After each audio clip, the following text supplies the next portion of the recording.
Noon. It's 4 o'clock. We'll start the Land Use Committee. Call the meeting to order. Approval of the minutes. Can I have a motion to approve the minutes? Terry, a second. Jimmy, thank you. Any additions or corrections to the minutes? Seeing none, please vote.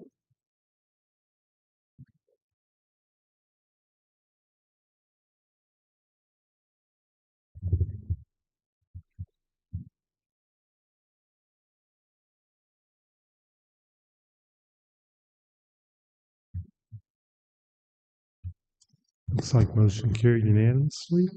Moving on to informational items, we've got the Tri-County Regional Planning Commission minutes. Is there any questions on that for anybody? How about the unsafe structures? The development summary? Okay, we'll file and receive then. Yep. Andrew, for the sake of the committee, since we're at basically the end of the year, so how did we pace on home building permits or commercial permits for the year? Yeah, absolutely, Mr. Chairman. So this year, thus far, we've issued 29 single-family residence permits. That is up from previous years. Generally speaking, we've been around 24 or 25 the last 5 years or so. In terms of commercial permits, those are significantly up. That's anchored substantially by solar farms, both in the sense of the number of solar farm permits and then the valuation of those permits. So in general, permit numbers are down, but those two specific sectors of those are up in both number of permits issued and permit fee valuation. Thank you. So, no, but on that note, I think it'd be important, just so that there's an understanding, and Andrew and I have talked about it though too, is that recent legislation for solar, battery, and wind has changed. So we will eventually have to have some point of text amendments, or we'll have to make some changes at some point, correct? Yeah, that's correct. For solar, for wind, and for battery, there's some state legislation that needs to be signed into effect by the governor. There'll be a grace period for adoption, but you will see amendments coming from the Department of Planning and Zoning that have recommendations so that we're continue to be in compliance with state regulations. Anybody else have any other questions? Okay, we'll file and receive then. Moving on to zoning cases, we've got zoning case number ZBA-2025-0058, petition of Peoria County. Can I have a motion to put that on the floor? Betty, a second. Sharon, Andrew? Thank you, Mr. Chairman. Case ZBA 2025-0058 is a text amendment to amend Chapter 20, Article 3, Section 3.2, which is building permits of the Unified Development Ordinance. This specific section sets a maximum of 2 permits can be issued for the same project consecutively. In the event you have not completed your project after 2 permits, previously you were required to go before the Zoning Board of Appeals and request a variance. In 2022, a couple was denied by the Zoning Board of Appeals. They ultimately took that decision to the Circuit Court, and the Circuit Court recently ruled that we could not impose a numerical restriction on the number of permits and then require them to get a variance. Essentially, that was something that should be governed by the building code, not by the zoning code, and so we were instructed that we needed to remove that from the ordinance. We do intend at a future time to bring forward an amendment to Chapter 12, which is the Building and Property Maintenance Code, and that will allow us to more than likely try to combat successive permits through maybe increased fees, but that's a discussion for another time. Today, we're just proposing to remove this from the Unified Development Ordinance. I would say that I've probably seen it about 5 or 6 times in my tenure with Peoria County since 2007, and I did try to do some historical research to find out when this was originally implemented into the ordinance, and I don't have an exact date, but it was between 1996 and 2007. My guess is that it was with the adoption of the building code in 2006.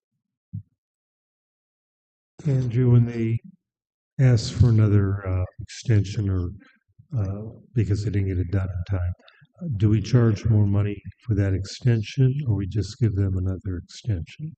Currently, we just require a new building permit to be issued, and it's based on the scope of work that's remaining to be done. So square footage, whether it's got mechanicals, whether it's got electrical, plumbing work. So the fee does not increase. In doing some research with other communities, they've perhaps shortened the timeline for the building permit and increased the fees. So, next time it's going to be double, the third time it's going to be triple. So we're doing some research internally, and we'll come forward with an amendment once we feel comfortable with a proposal. Okay.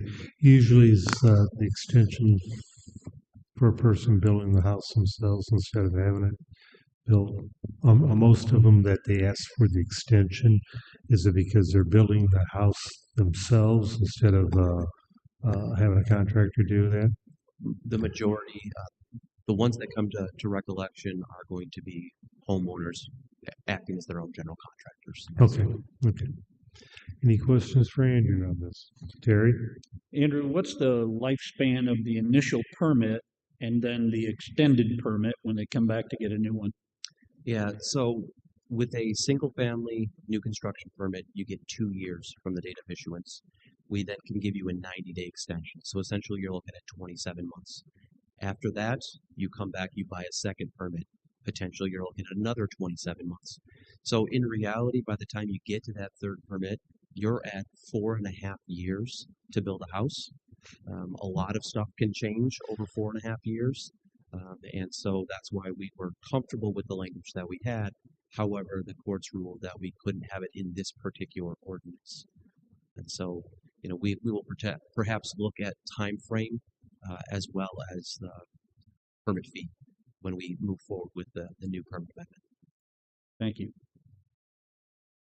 Any other questions? Okay, please vote.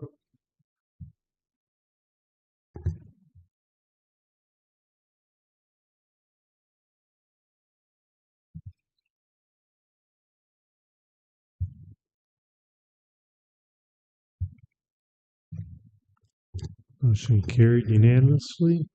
Other resolutions, we don't have any, I take it? Okay. Any public comment for today? Okay, seeing none, we're at miscellaneous. Anybody have anything in miscellaneous? Sharon? Andrew, can you give us an update on the comprehensive land use plan? Yeah, absolutely, Vice Chairman Williams. So we have been doing all sorts of community engagement.